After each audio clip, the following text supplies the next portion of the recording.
Good morning, students.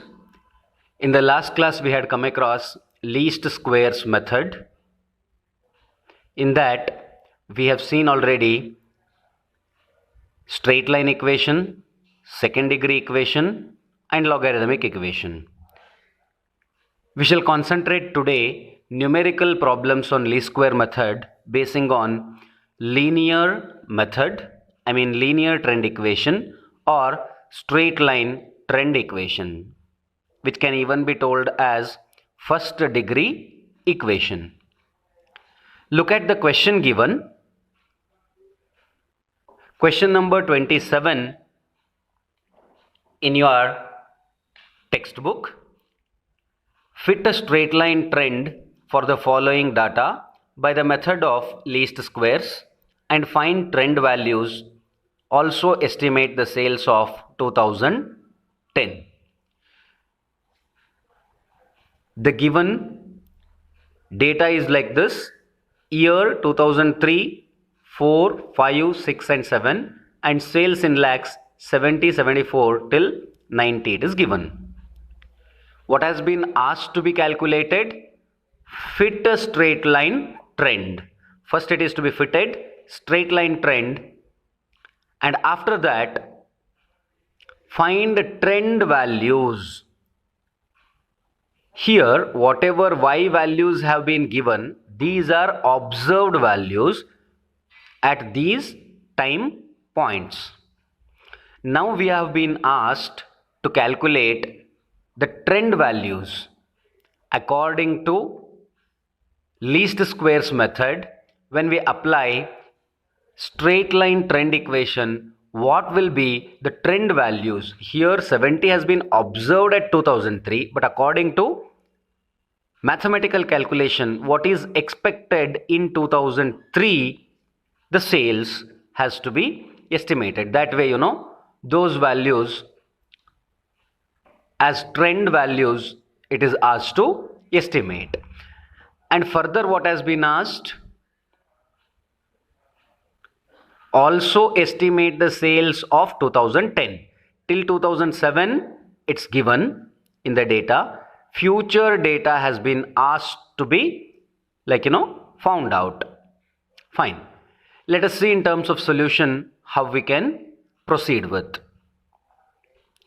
We know already x are time points and y values are the given values at x time points. So let x be years in these given year and sales. Let x be years and y be sales in lakhs. It is given already. Straight line trend equation has to be found out. That's why we know that straight line trend equation to be y is equal to a plus bx. All these things we have learnt in last video class. So y is equal to a plus bx is straight line trend equation. In this, y are given values, x are time points, a and b are the constants which will be calculated or estimated using normal equations. So normal equations to solve for a and b are by applying sum to this. Sum of y is equal to na plus b sum of x we had got, and by applying summation x to this we had got sum of xy is equal to a sum of x plus b sum of x square. Fine. So whatever we need based on these normal equations, we need to keep calculated in terms of tabular column. Sum of y we require. Y are the given values. Fine. Sum of y we will be able to get. Then after that, n, given number of observations. How many are given? 1, 2, 3, 4 and 5. N is equal to 5. We know that. A is a constant to be determined. B is also constant to be determined. And here summation of x is given. This summation of x, when we are calculating, x are the given time points. See here 2003, 4, 5, 6 and 7, which are in 4 digits.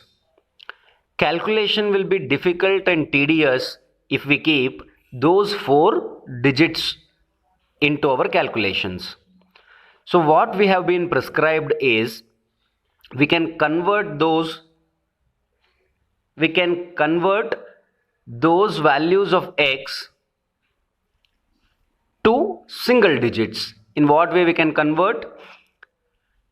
We have come across this in our first PUC syllabus itself, x minus a divided by c format, which was in central tendency, shortcut method, or step deviation method, or change of origin and scale method. So here x minus a divided by c format, we will be learning x are the given values, a in the sense we had taken there an assumed mean, here we will be considering as middlemost time points, and c divided by c, the width of the class intervals we had taken in first PUC, here the difference between the given values. That means what is, like, the continuation numbers 3, 4, 5, in that way 1 is the difference over here. That's why 1 has been taken here. Fine. X minus a divided by c format, x as it is minus a in the sense the middlemost observation in given x values, 2003, 4, 5, 6 and 7, which is the middle one, 2005. That's why a, x minus 2005 divided by c, which is to be considered as 1. X minus 2005 divided by 1 has been written over here. These x in the sense all these values, x values. First you can substitute 2003 over here. What will happen? 2003 minus 2005 divided by 1. What is it? It is minus 2. 2004 when you substitute, 2004 minus 2005, which is nothing but minus 1 divided by 1, so minus 1. 2005 when you substitute, 2005 minus 2005 is equal to 0 divided by 1, that is 0 itself. Then 2006 when you substitute 1, 2007 when you substitute, it will be 2. Minus 2, minus 1, 0, 1 and 2. All these values when you add, sum of x will be 0.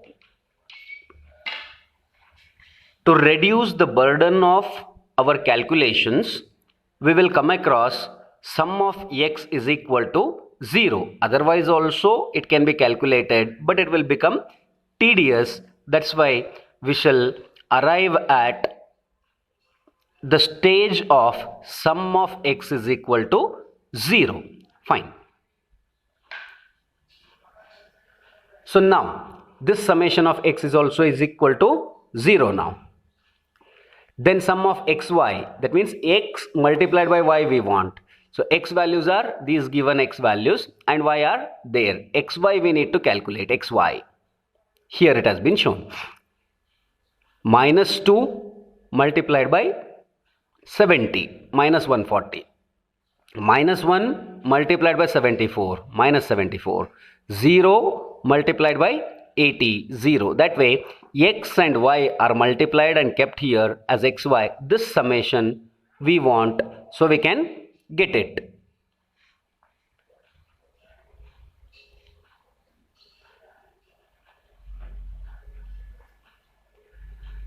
And next, a to be calculated, sum of x we have already seen, plus b into summation of x square.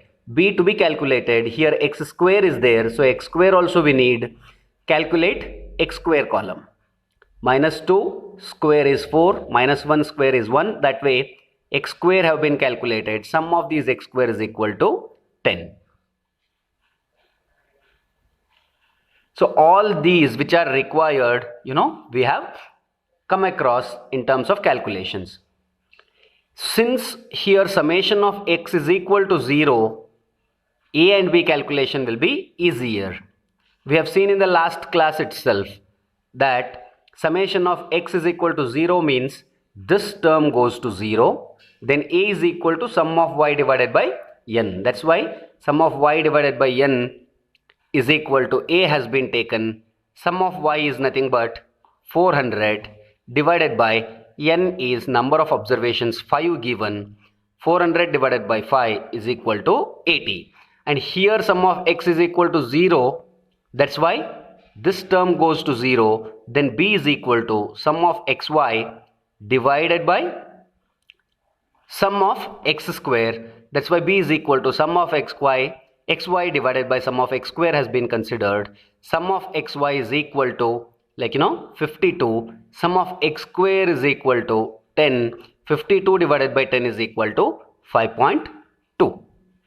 We have got now a and b values. This was our trend equation.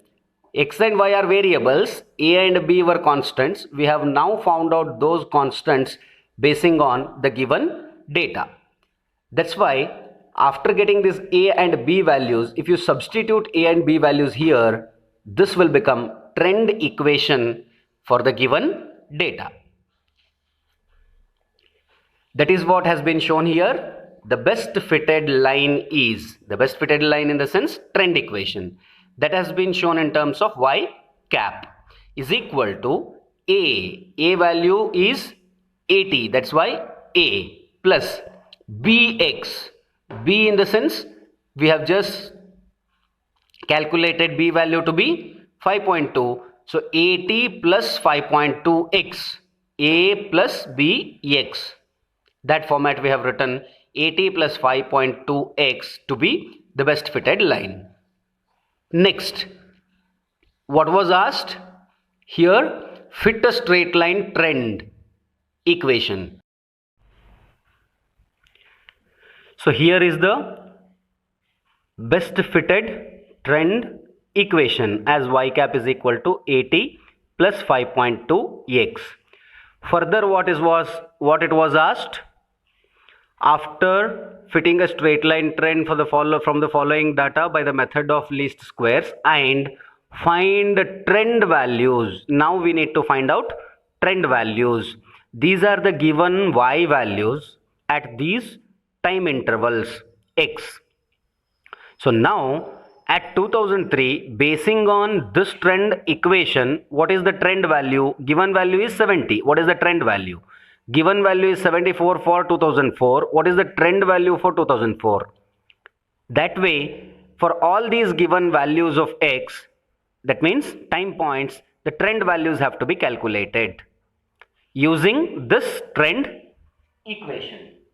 Using this trend equation, we can calculate as shown here.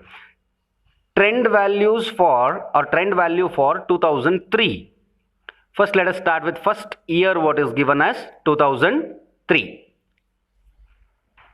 Y cap 2003 in the sense trend value or estimated value will be shown in terms of cap. Y cap 2003, it has been written here. So basing on this equation, 80 as it is plus 5.2 also as it is. In terms of x, we need to substitute -2 because this -2 is the responsible x value for 2003. That's why substitute here -2. When you perform arithmetic calculation, you will end up with 69.6. This 69.6 is the trend value for 2003. Similarly, -1, 0, 1 and 2, when you substitute here in terms of x, you are going to get for 2004, 5, 6 and 7 trend values. Similarly, by substituting x equal to all these values, we get trend values for 2004, 5, 6 and 7.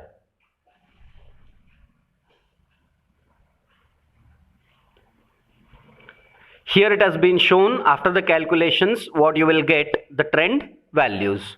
69.6, 74.8, 80, 85.2 and 90.0. These will be the trend values for 2004, 5, 6 and 7. So all these trend values can be calculated in this way. After that, what it was asked? Also estimate the sales of 2010. So 2010, if it is to be estimated the sales, we need here this trend equation to calculate or estimate at 2010. 80 and 5.2 are constant. Only x value has to be found out for 2010. So sales at year 2010 is, use the same calculation what you have used for x conversion here, x 2010, because for 2010 we are estimating, minus 2005 divided by 1. So 2010 minus 2005 divided by 1 is equal to 5. Therefore, 80 as it is we have kept, 5.2 as it is. In terms of x, we need to substitute this calculated x as 5 in order to estimate 2010 value, y cap 2010, y estimated value at 2010. When you perform arithmetic calculations, you will end up with 106. So y cap 2010 is equal to 106. It's given in terms of sales in lakhs. That's why in lakhs it's given finally, the unit. Here it has been given 1, 2, 3, 4, 5 values. Odd values are there. In the next video we shall come across how it's to be calculated if even number of observations are given. Thank you so much. Stay home and stay safe.